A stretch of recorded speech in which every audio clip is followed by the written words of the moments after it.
The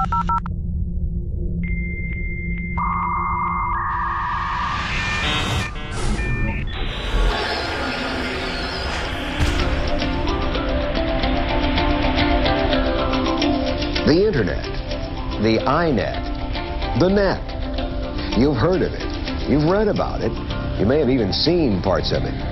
But what is it? Think of the internet as a network of communication networks. Doesn't help enough?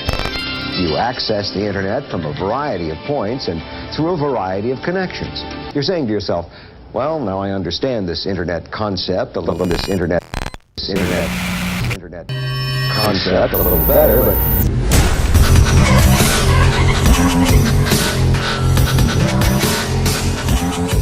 fundamentally, the web is about direct connection between people and between ideas. You can't have a life without internet access. And the UN, just last Friday declared access to the internet a basic human right. Well, I think that the internet could have marked and still could mark a turning point. We have to deal with the reality of the digital age, and that reality is of a stronger and stronger individual.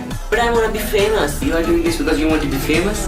Duh. If you like this video, hit thumbs up. This is the imagination age. It's an opportunity to design emerging systems of a new global culture. The virtual world gives us a sense, a false sense of security.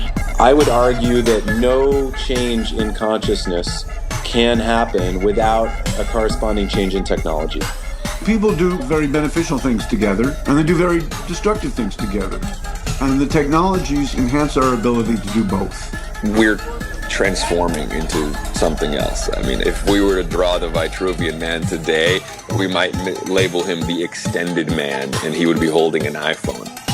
We're all becoming kind of surrounded by clouds of data streams, and that data stream is feeding into one sort of giant sensing network. But other than the human mind, internet is the next most complex thing in the world.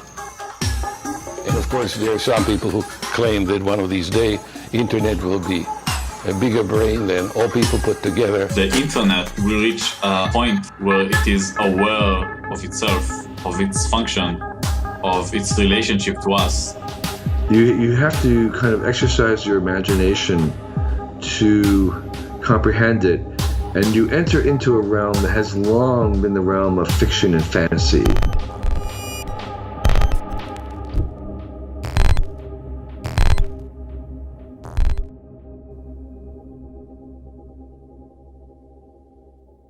But if we concentrate on man in relation to his control over his environment, no description is more apt than the description of man as a tool-making animal. And in the short history of mankind, the majority of the tools which man has made can be thought of as an extension of his muscle power. However, in the mid-1940s of the 20th century, a different kind of tool was invented. A tool for extending certain of the powers of man's mind. This tool is the electronic computer.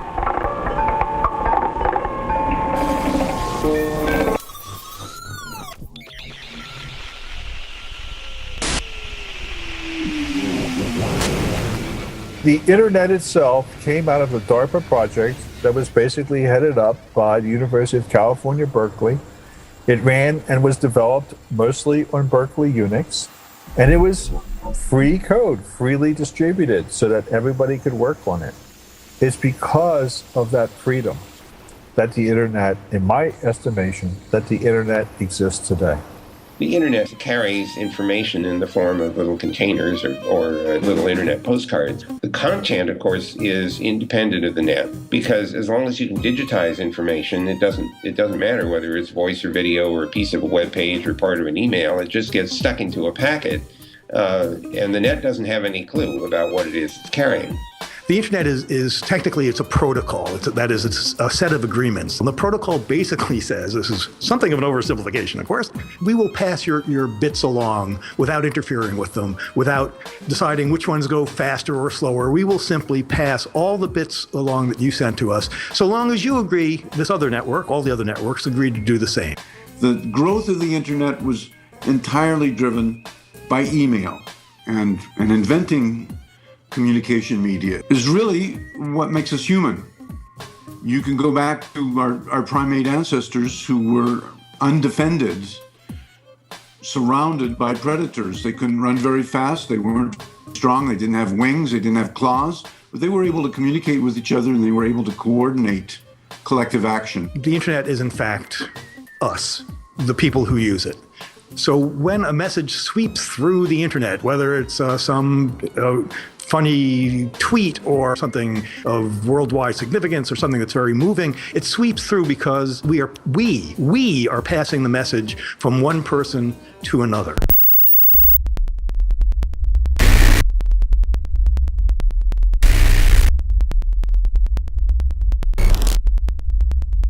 A choice of two gives one bit of information. This is the amount of information that one on-off circuit can handle at one time. It can be on or off in a series of positive decisions. The system calls for the key to be either up or down. The code calls for a dot or a dash. The current flows, it ceases to flow, it flows. It is black or white. It is stop or go, on or off. Digital communication in the last 25 or 30 years, physicists, many physicists, especially those dealing with quantum mechanics and cosmology, have come to believe that the universe itself is actually made out of information, and that every object in the universe, including you and me, every object is made out of information, and the interaction of the information within our bodies and the interaction of the information exchanged between our bodies and the world actually explains who we are and what we're capable of doing. Everything we do is a piece of data. Every interaction we have is a piece of data. Every move we make is a piece of data. Internet es el lugar. HTML es como el idioma de la conexión. TCP/IP se podría decir, es un protocolo que nos permite a nosotros hablar el mismo idioma. When we watch them turning and wheeling, how often have we wondered what holds such birds together in their flight? Communication is that which links any organism together. The internet is a very powerful global communications network that also has certain values built into it.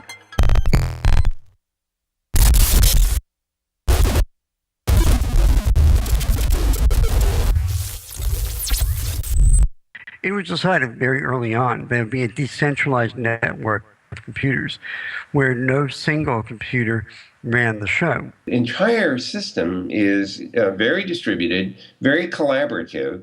People decide to interconnect. It's a business decision that they make. They're forced to do it. And a lot of phenomena that we see out there in nature appear to be powerful because they are about open-ended, decentralized communication and collaboration.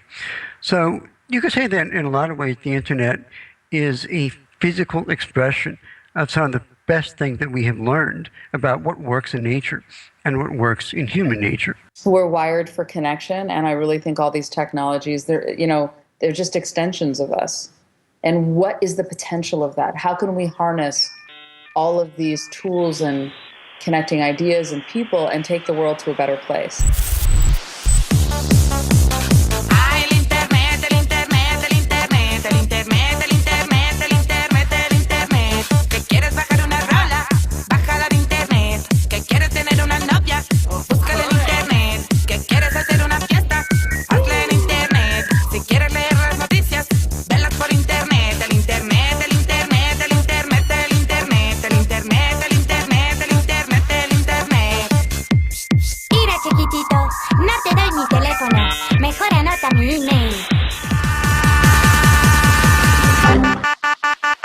For example, that all the uprisings in the Middle East wouldn't have happened without the internet.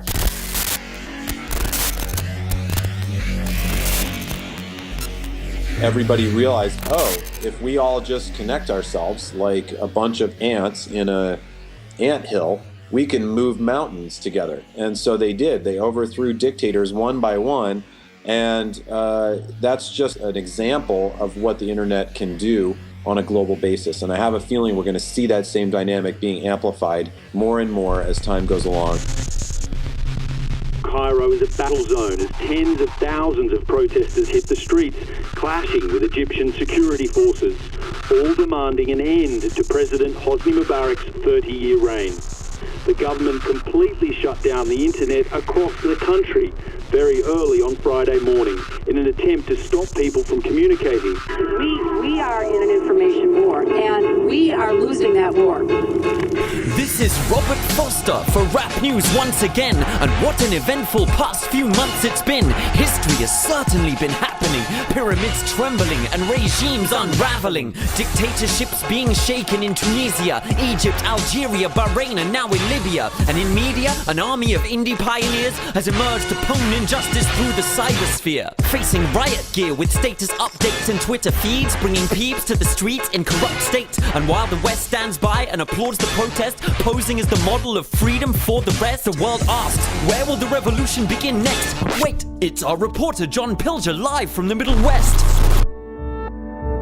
The uprisings in the Middle East, North Africa region, and that sort of brought out a myriad of different responses from governments, from shutting down the internet to sort of really aggressive persecution of bloggers. So there's a lot that's still being settled, and I think all of these sort of fights and all of these sort of debates and these different policies, they're all going to settle out into someplace interesting, and it's going to matter because what we've seen so far, and I think what we're going to continue to see is the real transformative power of the internet, and hopefully we'll continue to see a sense that the internet really empowering individuals and giving individuals more freedom than they had before. Human society changes a lot slower. And so we kind of underestimate the impact of these technologies on kind of a larger scale. We're at the beginning of a large scale transformation in terms of how we organize our economic activities, how we organize our society. I mean, on the one hand, it's great, right?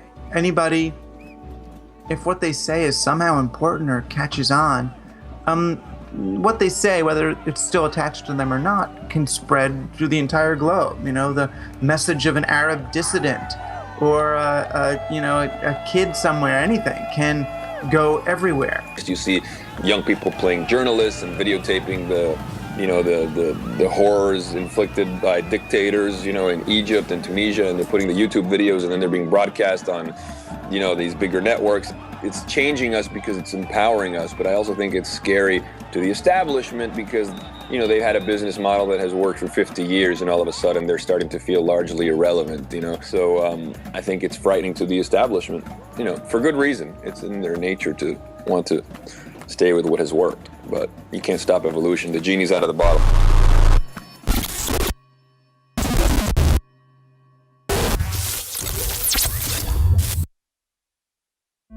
People kind of don't feel accountable for what they're doing online. They genuinely feel what they do online is sort of the safe haven almost. It just allows this permissiveness. I think you give yourself permission, like this is okay because nobody's going to know. Even though somebody might, there is that detachment between the online life and the real life. Anonymity has given speakers throughout history the ability to speak freely, and that it's an important avenue for a speaker to take, depending on a lot of contextual elements, depending on what type of rights environment they're in, what type of message they're trying to spread.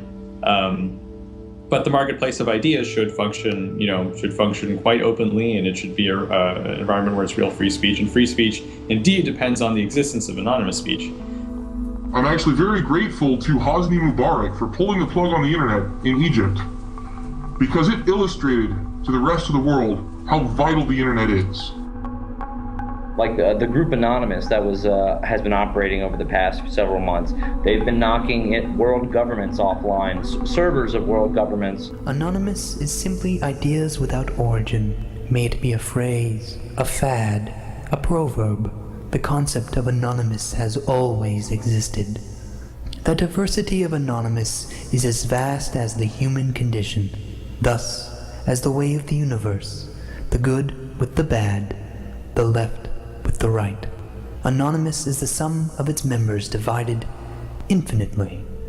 There is no control, no leadership, only influence.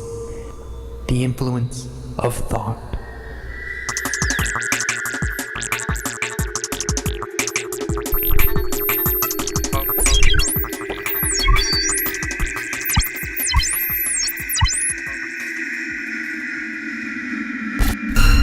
Whatever emerges from network behavior, from social network behavior, and what it kind of teaches us about who we are and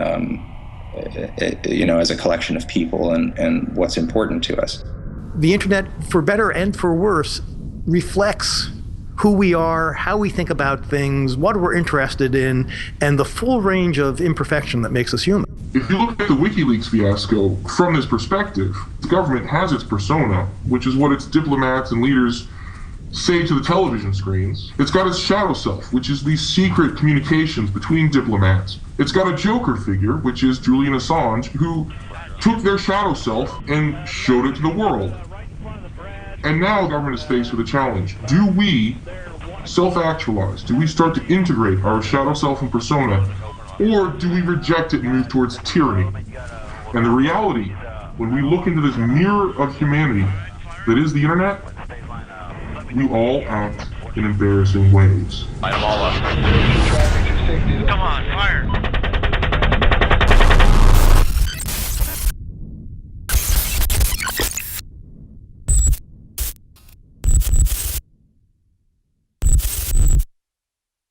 Right now, China, the government, can disconnect parts of its internet in the case of war. We need to have that here too. I'm Robert Foster, and I'm pleased to see so many tuning in on the only remaining free frequency, the internet. This one narrow bandwidth, this one legitimate open channel to transmit locally, globally, unrestricted, is currently being threatened with a kill switch. It is the internet's openness and freedom, the ability to speak, innovate, and engage in commerce without having to ask anyone's permission, that has enabled the internet's unparalleled success. This openness is a quality, a generative power, as some have called it, that must be preserved and protected. We are at a very dangerous inflection point now. There are enormous forces that would like to centralize control over the internet. Sometimes for what they perceive as good reasons, sometimes for purely selfish reasons. Greed, let's call it what it is. There are people who are concerned about security who would like to see centralization as well, so they can control and know who's saying what, and that may or may not be a good reason, but it would be the death of the internet as we know it. When you look at the new centers of power, for example, on the internet, when it comes to social networks or new companies, you have increasing monopolies of economic, political, and technological power. Obviously, Google and Facebook and Twitter are very good examples of this. So you can be on the edge and be incredibly powerful. And the ideology of the edge is just a new way of legitimizing a new elite. And that's as true for today's internet elite as it was true for the Bolshevik elite or the French revolutionary elite or the bourgeois elite of 19th century industrial capitalism. I don't think the net really is decentralized. The net is a highly centralized set of servers. It's the way DNS works, the way it all works. I mean, people look at it as if it's really decentralized, but it's more centralized every day. And now that we're going out into the cloud, which again looks decentralized, my data's going to be out there in the cloud. It's actually a way to take your data away from you. It's no longer truly decentralized on your hard drive out wherever you live. Now you're going to re-centralize it and give it to Amazon or L3 or whoever it is that's going to manage the data for you.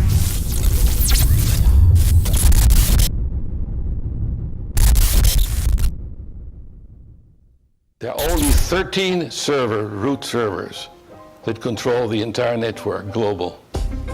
The whole world rests on these 13 turtles. When you go to Greek mythology, the globe rested on turtles. So there are 13 turtles that carry the whole world. That is the favorite place where somebody wants to go. Go and kill a root server. So in 1998, when we went to go testify in front of the U.S. Senate Governmental Affairs Committee to talk about the state of computer security, primarily in government, one of the senators asked, could you take down the internet or one of you mentioned that you could take down the internet. Is that true? And Mudge says, yes. In 30 minutes, we could take down the internet. And all the flash bulbs started going off, and the camera guys were like run up to our faces and everything. And the media went crazy over this one phrase of, yes, we can take down the internet in 30 minutes. And basically what we were saying is the internet is not secure. It was never designed to be secure. There was all sorts of different things that you could do then, and possibly even now, to cause enough disruption to the network traffic to essentially take a portion of it out. It's more or less a means to an end. It's not an end in itself. It's not, you can say, I was hit by a cyber attack today. It really hurt. But the fact is it's a very extraordinary and a powerful means to an end. So in theory, as you say, it can give a 15-year-old kid, the keys to a power plant, in theory, the keys to the Kremlin or air defense system, or in theory, of course, a 15-year-old kid could fire a nuclear rocket. You hope not, right? In theory, I'm talking about, right? All of these things are in theory possible.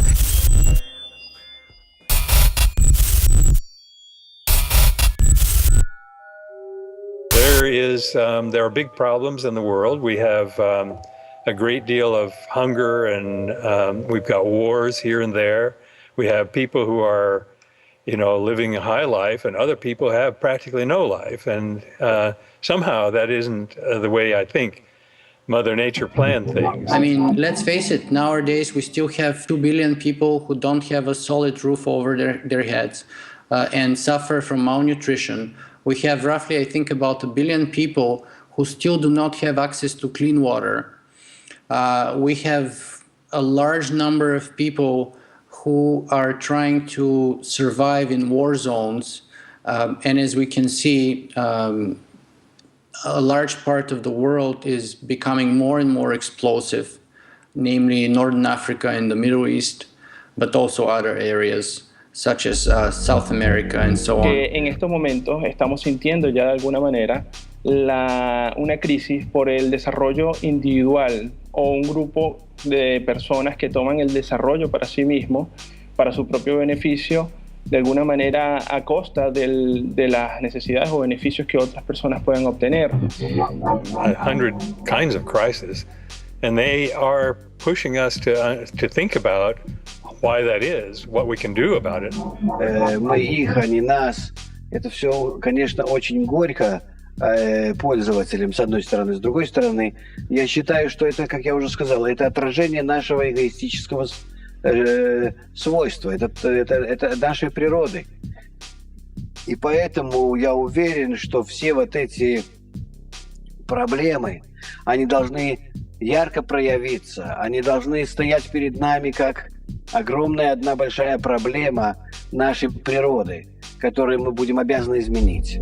All of these crises, you name any crisis, the bottom line reason that exists is this perception that anything can be separate from something else. It can't. It's all connected. It's all connected by space.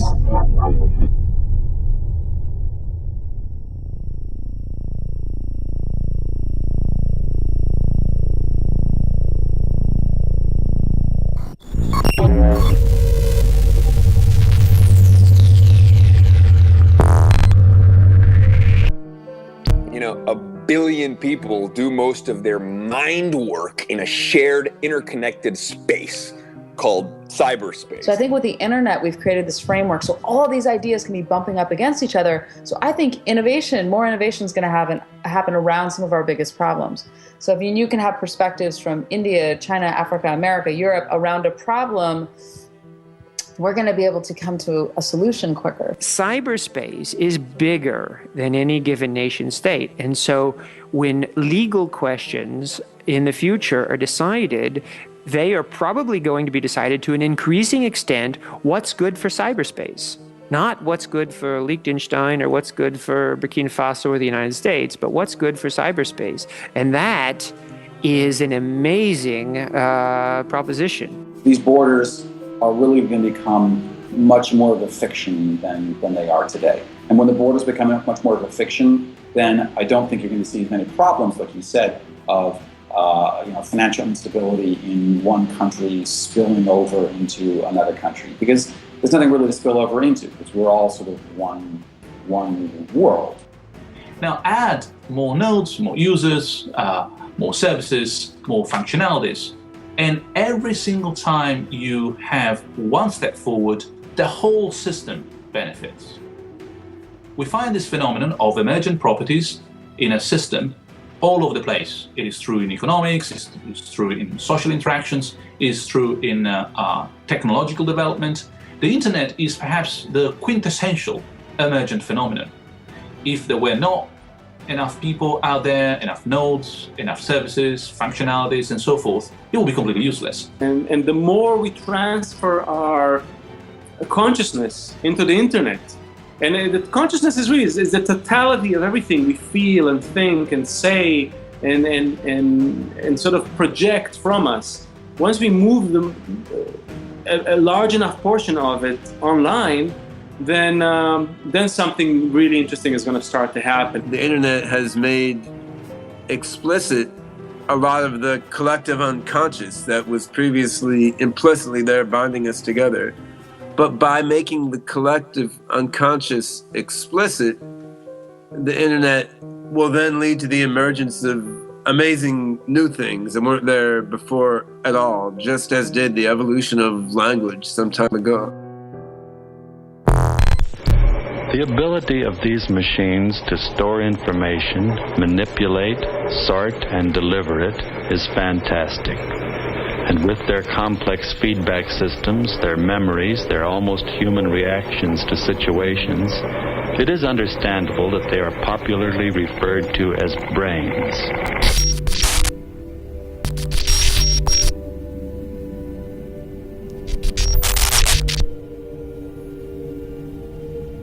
With a point when a system becomes sufficiently refined and complex and subtle at doing what it's doing, complex in the interactions of its parts, that a sort of meta system emerges from it in order to control the underlying system, moves one level up. The layer just below it can then get more and more complex and ramify more and more because it now has something on top of it helping to regulate it. And there's many examples of this in evolution, and I think we see that in human society now.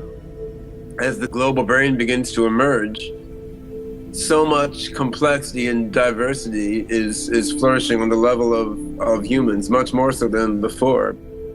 The human brain has anywhere between 100 billion and 200 billion neurons. So you've got all those neurons working together in these fantastically complicated ways to give rise to consciousness, sensation, those things that we know to be part of our mode of being as humans. At this point, there are roughly 2 billion computers on the internet and roughly 2 billion humans. So that gives you a total of 4 billion nodes. And you can think of a node very loosely as simply any conduit through which information and decisions flow. I look at emergent structures on the internet now and talk about how they compare in primitive ways to brain functions that we know exist. So, for example, take Twitter. Twitter is a kind of global nervous system that reacts very quickly to new events. So I see Twitter as a kind of nascent amygdala. Now, in the human brain, the amygdala is one of the brain's organs that modulates emotion in the process of cognition. The amygdala is one of those things that says about an event, this is important, this is what you need to pay attention to. So without that feeling, without that sense of urgency, the brain wouldn't know what to focus on. But people don't explicitly conceptualize it that way. They don't hold up their iPhone and say, hey, this is now part of my exocortex. This iPhone is now part of my mind, which interfaces me to the global brain that is another part of my mind. People don't explicitly conceptualize it that way, but that's still what it is. And it's very easy to see how it aims to perpetuate itself. So for example, when you conduct a Google search, that's a beneficial interaction with the internet on your account, on your part. But in exactly the same way, the internet wants to give you this service because it's beneficial to it as well, because it collects information about you. It knows more about you, about itself, with you being a part of it. My service to the internet and the internet service to me are both mutually beneficial to us. This is a system that is going to perpetuate itself.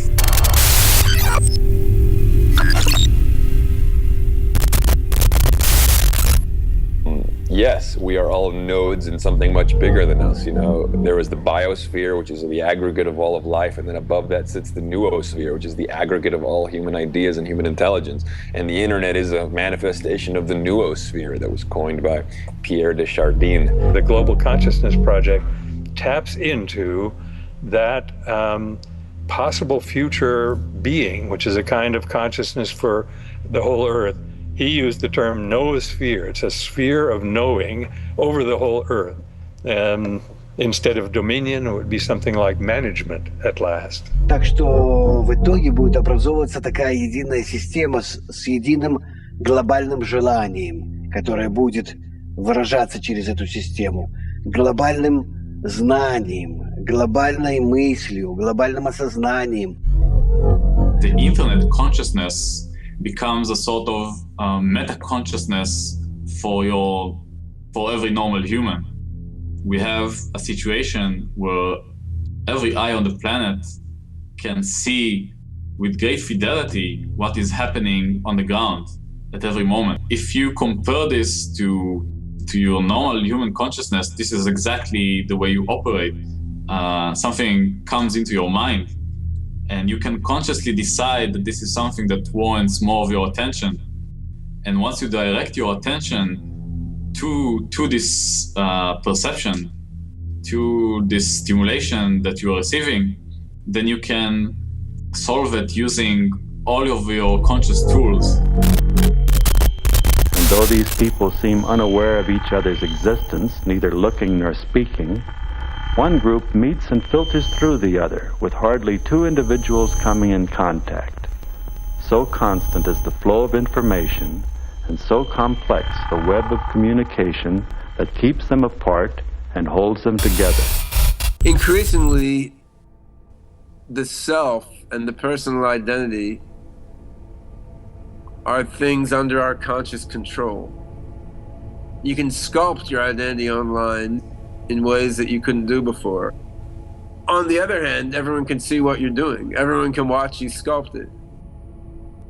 The ability to create virtual identities in virtual worlds like Second Life, I think it's symbolic of bigger things to come. I think it's symbolic of the loss of the traditional notion of identity and the replacement of the traditional notion of identity with something more flexible and more interesting.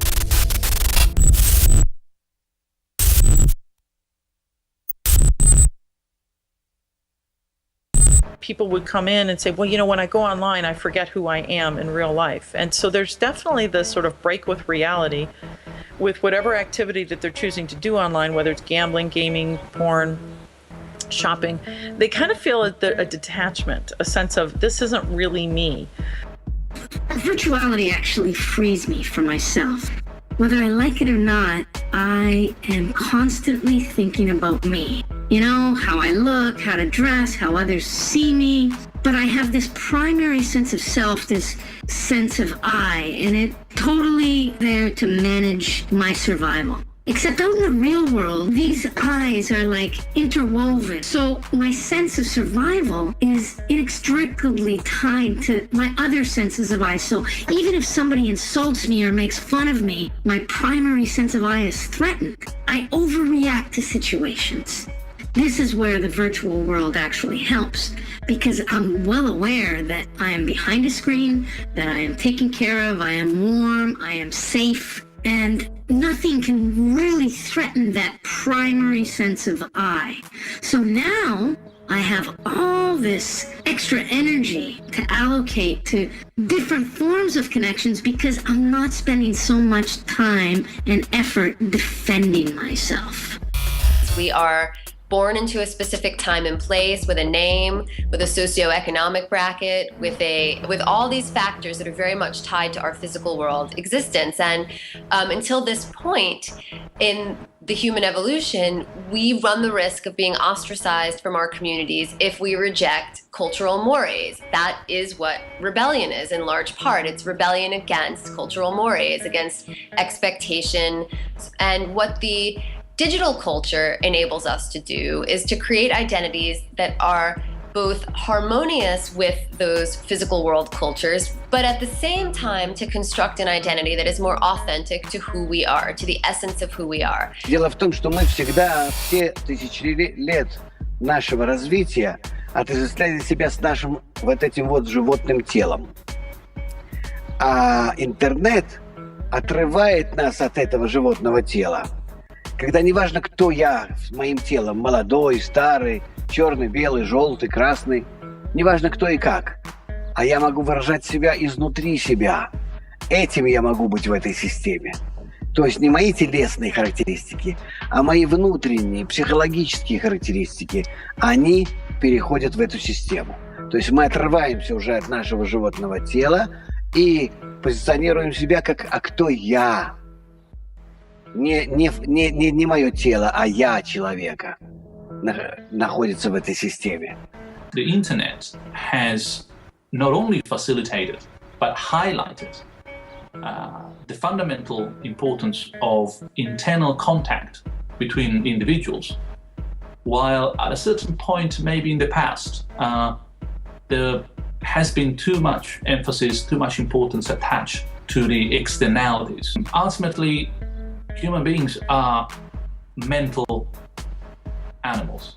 We live within our minds, and within our minds, we can share and be in contact with someone else, even if that someone else is a billion light years away from us. It really does not matter.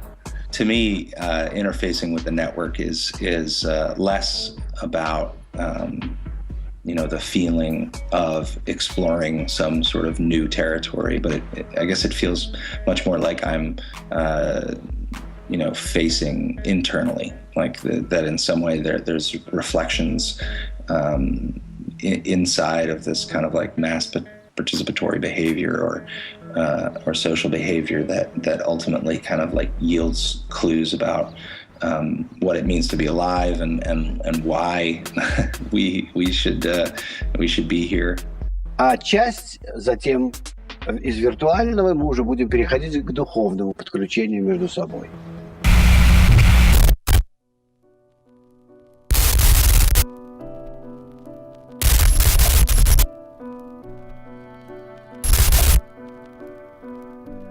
It seems to me the fundamental requirement of being a moral creature is that you're able to see how the world looks to other people. The hyperlinked structure of the internet mirrors that. They are put in by people voluntarily because they want to send you away from their page to another page because they think there's something interesting on that other page. That by itself is a little act of generosity. I wouldn't want to make a big thing out of it. It's a little act. Nevertheless, it's the fundamental structure of the internet is defined by those hyperlinks. And second of all, when you put in a hyperlink, what you're saying is go to that other page and see how the world matters to some other person. That is the fundamental movement that defines being a moral creature. It's important because it shifts the question from me, the centrality of the I, the centrality of the importance of my life, my choices, my interest, to the centrality of you, the other. You as someone else, as something else, or indeed as just something existing out of my own personal body, interest, ordinary life.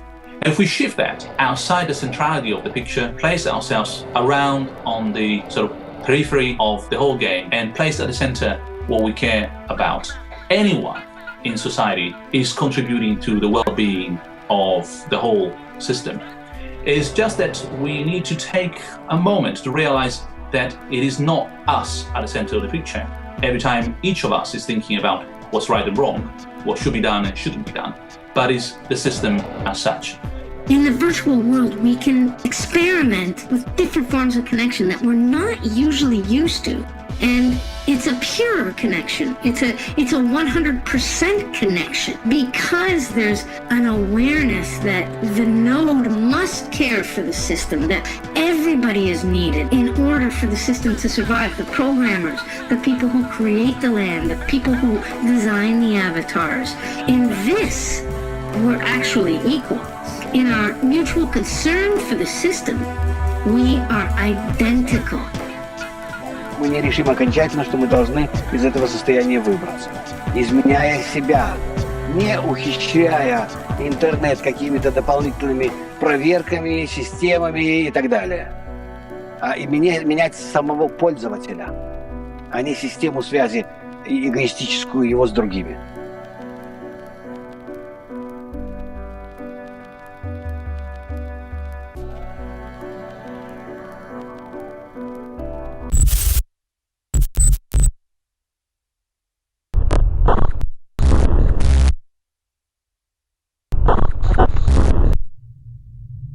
It is an affront to most people's idea of their own autonomy and free will, and they believe that this is Borgian. This is they don't want to feel as if that their autonomy is in any way diminished by a kind of a superorganism idea, and so there's almost like, well, if it is true, I don't want to be part of it. People who grow up with the internet in their veins and in their minds are not going to be so shocked by the various developments to come in subsequent decades, and including those that dissolve the traditional notion of the self and the boundary between the individual and the matrix. Just an emotional communion is not enough. Fascism offers emotional communion. You get people together and they march in order, and they've got great big statues, and they sing songs, and they've got trumpets. People can march off to war and do terrible things with that kind of communion. Unity out of necessity, maybe, out of force, coerced unity, as they try to do in Soviet Russia and communist Russia. Those were all expressions of unity, but they did not stick specifically because this unity that we talk about has to include consciousness, has to include conscious participation. People cannot just, be pushed to it. They have to initiate it. They have to want it. They have to put it as the goal.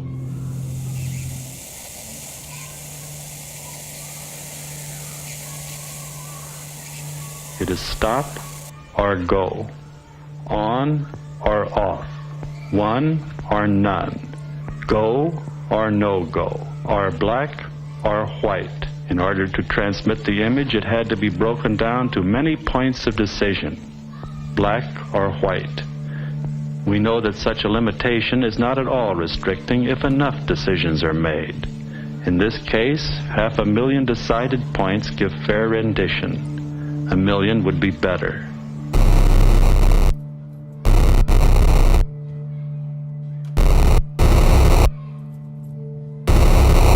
The force that is moving us through progress is an ancient force that began at the origins of the universe in the Big Bang, and it's this force of increasing order, self-organization.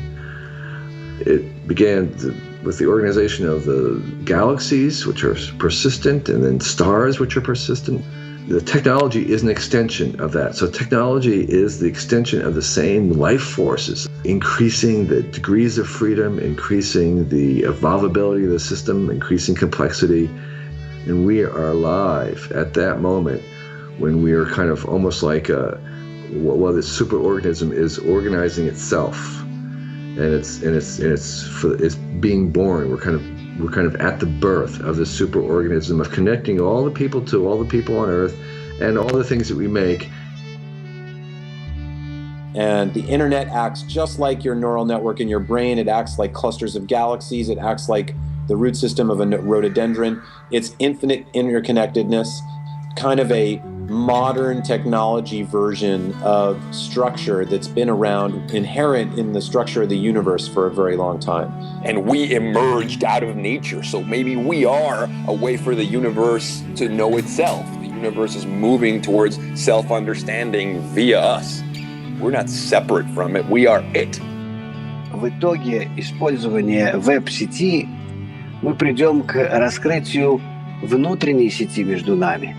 Не через интернет. Это вот раскрытие этой внутренней сети между нами, эта внутренняя сеть проявит себя как абсолютно полная связь между нами. От сердца к сердцу, от мозга к мозгу.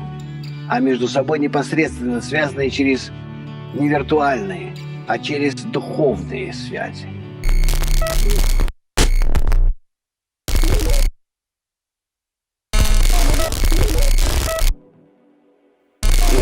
And I think it's becoming more and more the neighborhood of planet Earth. And when I do something that is affecting people around me, I have a newfound awareness about it that I couldn't really have before. If people can see choices between brighter futures and darker futures, then they'll choose the brighter futures. It's humans. We're the ones who are programming it. We're the ones developing the tools. We're the ones setting things up. It's just human nature being transposed into a digital world. The internet is a model of what we human beings ultimately should and probably will be able to accomplish directly, organically, and will ultimately produce a great place to be, a world that is actually a world of creativity, peaceful interaction, love, and maybe even a bit of ice cream once in a while. Then you can see that care and respect are placing the human agent around in the circle, in a sort of collaborative enterprise. And at the center is placed the alternative entity. If we can connect consciously, we will create something much, much greater than us. But only if our reason for connecting, our intention, is not for ourselves. Because you can't have 7 billion agendas in one system and have it be equal in any sense of the word. But what we can all agree on is the concern for the system. This choice to do something not for myself but for other, this attribute of giving, this is the center of a decentralized system. And that way we will all be aware and we will share equally in the sensation that we are creating, we are revealing something by our free choice and by our effort. It means that we actually get to shape how it is, rather than deny that it's happening, saying, yeah, it's happening, but let us form the character in a way that brings out the maximum good. Eventually, intelligence itself might become matter independent. And at that point, when we transcend matter, it would almost be like, it's not that God created the universe, but rather that the universe led to the emergence of something where the metaphor of God might apply.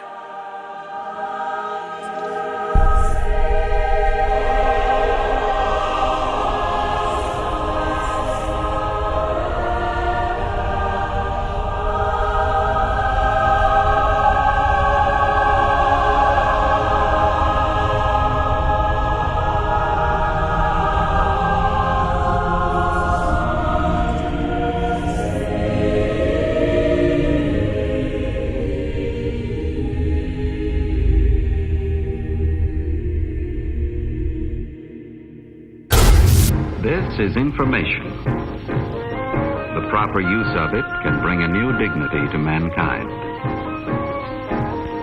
Properly related, it can maintain a balance between man's needs and his resources.